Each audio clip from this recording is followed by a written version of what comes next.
আজ যেটা বানাবো সেটা প্রায়ই অর্ডার করে থাকেন আর আধ ঘন্টার মধ্যে চলে আসে। তো আধ ঘন্টা সময় লাগবে ঠিকই, কিন্তু অর্ডার করার প্রয়োজন নেই, বাড়িতেই বানানো হবে এবং সুন্দর বানানো হবে। আশা করি গেস করতে পারছেন।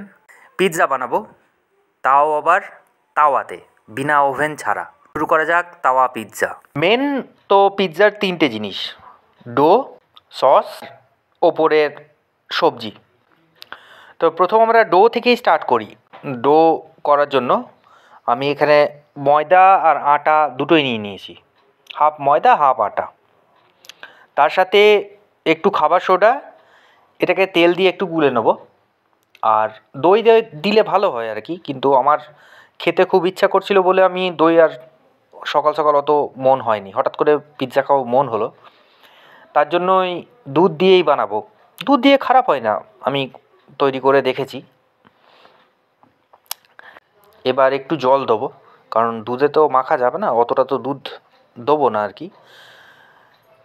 এবার জল দিয়ে একটু নরম ডোই করতে হবে, কারণ নরম না হলে পিৎজা হাতে করে যেন ছড়ানো যায় আর কি ডোটা। মানে পিৎজা অ্যাকচুয়ালি বেলে না কেউ, হাতে দিয়েই ছড়াই। এবার এটাকে একটু ঢাকা দিয়ে রেস্টে দিয়ে দেবো। টমেটোগুলোকে এইভাবে কেটে নিয়ে আপনারা মিক্সিতে একটু ঘুরিয়ে নেবেন। বীজগুলো বার করার দরকার নেই, বীজ মিক্সিতে পিষেই যাবে। আর কেউ যদি চায় তাহলে ছেঁকে নিতে পারে। একটু তেলে রসুন কুচি ওই টমেটো সসটা দিয়ে একটু ভালোভাবে নাড়াবো।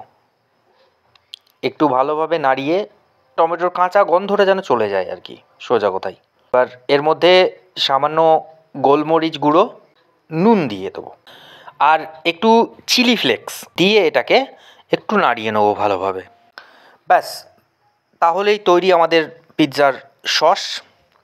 আমুলের প্রসেস চিজ নিয়েছি, তো এটাকে একটু গ্রেট করে নেবো এইভাবে, কারণ ওপর থেকে ছড়াতে সুবিধা হয় আর কি। সবজিগুলো একটু ভেজে নিই। সবজির মধ্যে আমি নিয়েছি ক্যাপসিকাম, টমেটো আর গোল গোল করে পাতলা করে কেটে রাখা গাজর।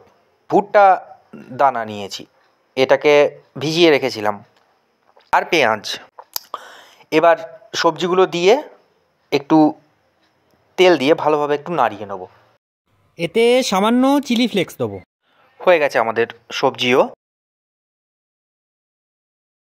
এবার ওই ডোটাকে নিয়ে এসে এরকম করে কেটে নিয়ে, লেচি কেটে নিয়ে এই হাতের সাহায্যে পুরো গোল করে নিতে হবে এরকমভাবে। এই যে দেখছেন, হাত দিয়ে দিয়ে এরকম করে ছাড়ানো। বেলনের কোনো প্রয়োজন নেই, হাত দিয়েই হয়ে যাবে। ছুরি দিয়ে আমি একটু ফুটো করে নিচ্ছি আর কি, যেন সসটার সমস্ত কিছু ভেতরে যেতে পারে আর কি। এবার এটাকে একটু সেঁকে নেবো।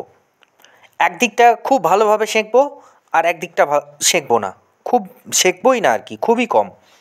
আমি সসটা দিয়ে ভালোভাবে একটু মাখিয়ে নিই। প্রথমে চিজ দেবো, তারপর ওই সবজিগুলো দিয়ে দেবো। এবার এরকম করে সবজিগুলো সাজিয়ে নিতে হবে, দেখতে সুন্দর লাগে যেন আর কি। আর এবার আবার একটু ওপর থেকে চিজ ছড়িয়ে দেবো। এবার তাওয়াতেই তো আমি বানাচ্ছি, তো এই তাওয়াতেই হয়ে যাবে, শুধু একটু ঢাকা দিতে হবে ওপর থেকে, পিৎজা তৈরি হয়ে যাবে। একটু ওয়েট করতে হবে 10 মিনিট মতন, 10-15 মিনিট মতন, বাস। এবার হয়ে গেছে দেখুন। তুলে নিয়ে এসে ছুরি দিয়ে কেটে এবার খেতে শুরু করুন। একদম ওয়েট করা যাবে না, আমার তো ধৈর্যই আসছে না আর কি। কেমন লাগলো আপনাদের অবশ্যই কমেন্ট করে জানাবেন। আর এরকম নতুন নতুন রেসিপি নিয়ে আবার ফিরে আসছি। ততক্ষণের জন্য সকলকে ধন্যবাদ, আর সবাই সুস্থ থাকুন, ভালো থাকুন।